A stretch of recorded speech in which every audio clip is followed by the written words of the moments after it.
दोन मुंगसावर पडला एकटाच नागभारी. अस्मिता विजनचा स्पेशल रिपोर्ट.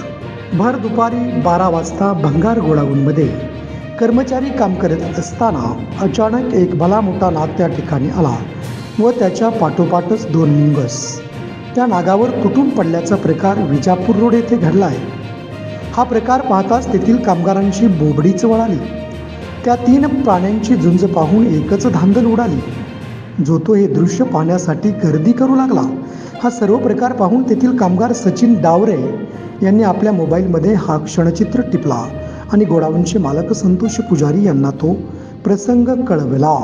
लगेच त्या भंगार गोडाऊनचे मालक संतोष पुजारी हे त्या ठिकाणी पोहोचले आणि सोलापूरचे निसर्गप्रेमी सर्पमित्र संघटनेचे संस्थापक अध्यक्ष सर्पमित्र भीमासेन लोकरे यांना या घटनेची खबर दिली.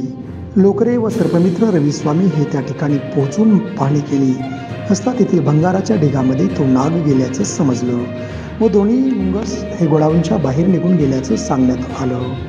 सर्पमित्र भीमसेन लोकरे व रविस्वामी यांनी या गोडाऊनमध्ये अतिशय अथक परिश्रमाने शोध घेतला आणि तेथे लपलेल्या अतिविषारी नागाला सुरक्षितरित्या पकडलं. निसर्गाच्या सान्निध्यामध्ये त्यांना मुक्तसुद्धा केलं. गोडाऊनचे मालक संतोष पुजारी यांनी सर्पमित्रांच्या या कार्याचं मुक्त हस्ते कौतुक करत आभारसुद्धा मानले.